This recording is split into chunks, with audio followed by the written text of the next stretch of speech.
if he backs out or does not get confirmed.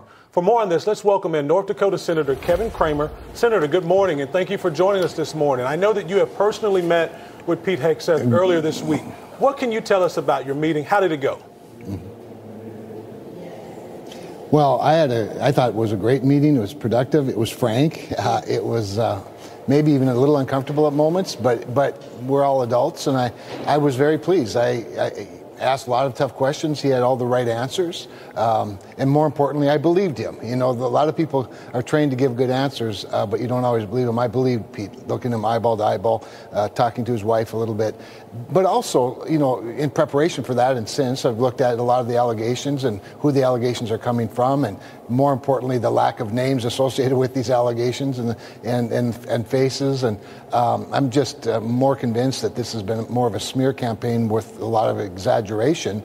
And Pete and I may have some disagreements on a policy issue or two, but by and large, I like him a lot. I like what he brings to the fight, and it is a fight. I'm glad that he's hanging in there and that the president wants him to hang in there, because I think some things are worth fighting for. And this is obviously Department of Defense and Secretary of Defense is a very, very important position in any administration, but particularly at a time when the world is on fire, American leadership is in high demand. Yeah. And I think Pete's the kind of leader we need. So true. And I know that you've been on record already, Senator, that you were quoted that you're probably likely to vote for confirmation, but that would be barring any more surprises. How confident are you that there won't be anything else that pops up? I know the smear campaign is in full mode, and certainly these unnamed, informants keep coming forward. But do you expect that there will be more pop-ups concerning this confirmation?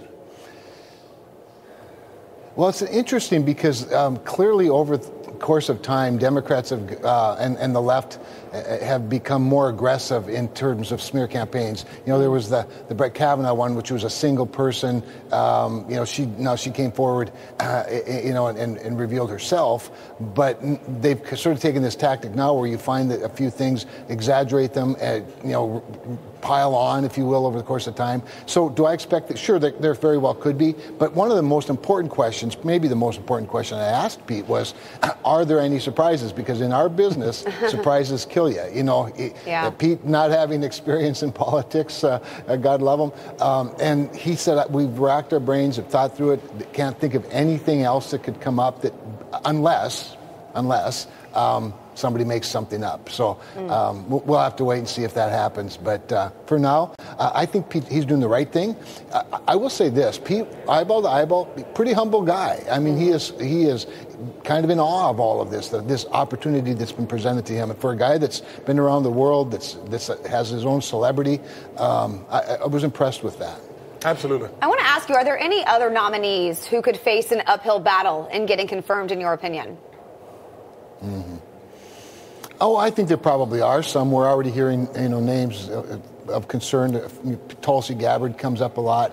Of course, RFK Jr. And what's interesting about those two in particular is because not very many weeks ago they were Democrats. That probably concerns some Republicans more than a lot of other things. But that doesn't seem to be the issue that's holding people up so much as previous statements and whatnot. And I think one of the things I would just really urge people to think about when they look at these names and they look at people who have a different history, perhaps, than the traditional nominee for a particular office. We elected a person with a different background than the traditional person running for office. And the American people wanted that. They want the disruptors. So true. RFK Jr. as an opiner is different probably than as a cabinet secretary, but he still brings his life's experience and that philosophy. Same with Tulsi. I know Tulsi. We were classmates in Congress together, did some things together, worked on policies together. And sure, her and I disagree on a few things here and there. And maybe there's some concerning things she's said in the past, much like in Pete's book.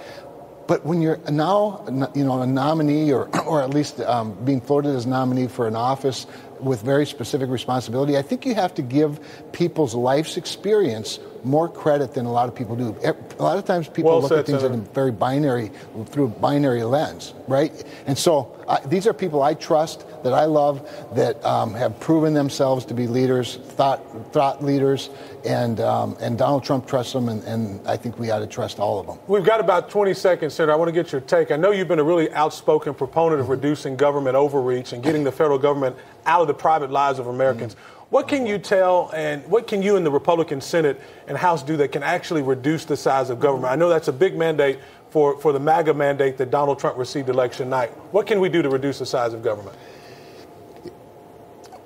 Well, there are a number of things. First of all, we don't need as much government as we have, and the Supreme Court of the United States in the last couple of years have presented lots of opportunities for us to take some low-hanging fruit off of the tree with the major questions doctrine, restoring states' rights, restoring the rule of law as it relates to you don't have authority that's not in the law or in the Constitution. I think we take all of those court cases, whether it's Waters of the United States, West Virginia versus EPA, the whole Chevron doctrine, and you look at the authorities that they've assumed that they no longer have, they being the executive branches and the agencies, and wipe all of that out. Reduce their workload. They're not showing up for work anyway. So if the court has already said you're taking more authority than you have, well, let's recognize that. And whoever has the jobs associated with those authorities that they no longer have should no longer have a job. And I would start right there. And then, of course, as we get into the Doge thing, I think that Elon and Vivek are going to present some really nice opportunities for us. All right, good stuff. Senator, thank you so much for taking the time and joining us this morning. Really appreciate it. My pleasure. Thank you. Thank you. So Trump's cabinet picks making their way through Capitol Hill this week, as we just talked about, meeting with senators and lobbying for their approval to serve on Trump's